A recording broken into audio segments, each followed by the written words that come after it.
Saya pernah tinggal di suatu kampung yang listrik belum lama masuk. Begitu listrik datang, Anda tahu sebagian warga tentu memasangnya. Dan biasanya berapa wattnya? 450 watt. Hari pertama listrik nyala, semua warga kampung senang. Hore, rumahku terang, hore, rumahku benderang, hore, sekarang malam seperti siang. Minggu kedua, rumah tangga kemudian karena sudah merasa punya listrik, akhirnya membeli televisi. Belum ada masalah. Minggu ketiga, mereka kemudian, aduh ini kayaknya sudah saatnya deh kita punya mesin cuci. Dan akhirnya mereka membeli mesin cuci. Belum terlalu masalah. Dan kemudian mulai minggu-minggu berikutnya, sang ibu protes kepada sang suami.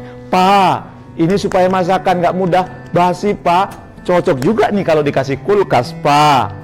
Dan akhirnya beli kulkas. Dan akhirnya juga protes, Pak, selama ini capek, Pak, masak pakai kayu. Sekarang kita perlu magic chair, Pak.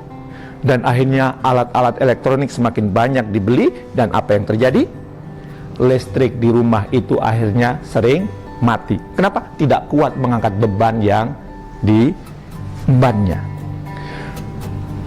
Ada dua kemungkinan yang harus kita lakukan. Yang pertama, jual tuh seluruh barang-barang elektronik supaya nyala seperti semula. Dan yang kedua, naikkan daya. Milih yang mana? Saya yakin sebagian besar orang Indonesia pasti memilih menaikkan daya. Begitu juga dalam kehidupan. Setiap tahun kebutuhan kita meningkat. Tahun ini dengan tahun lalu kebutuhan kita sudah berbeda. Gaji tahun ini walaupun mungkin meningkat, tapi kok kelihatannya kebutuhannya tidak cukup. Mengapa? Maka kita perlu menaikkan daya supaya hidup kita tidak biar pet seperti listrik tadi. Bagaimana caranya supaya kita bisa menaikkan daya? Menurut saya, cara yang pertama supaya kita bisa menaikkan daya adalah kita semakin mendekat kepada sumber energi, yaitu Tuhan yang Maha Kuasa, Allah Subhanahu wa Ta'ala. Dialah pemilik energi di dunia ini. Maka semakin dekat kita kepadanya, maka apa yang terjadi? Kita merasa kemudian kita melemah dan bergantung kepada sumber energi yang luar biasa, dan kemudian ada dorongan kita untuk meningkatkan energi kita naik, semakin dekat kepadanya.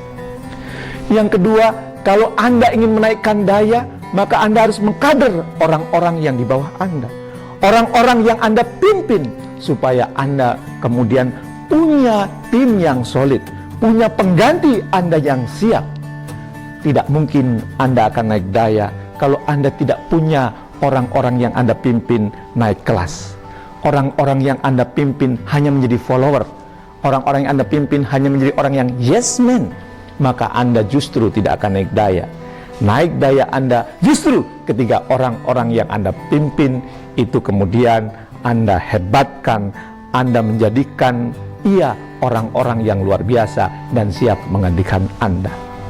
Dan yang ketiga, kalau Anda ingin naik kelas, maka tingkatkan pergaulan Anda. Tingkatkan bertemu dengan kingpin-kingpin di sekitar Anda. Apa itu kingpin? Orang yang berpengaruh, pengambil keputusan, dan orang-orang yang peduli dengan nasib bangsa ini, dengan nasib perusahaan, dengan nasib banyak orang. Meningkatkan tingkat pergaulan akan menjadikan Anda naik kelas dibandingkan sebelumnya. Jangan hanya menjadi kata dalam tempurung, merasa hebat di perusahaan Anda, merasa hebat di komunitas Anda, tapi rendah ketika Anda keluar dari komunitas Anda.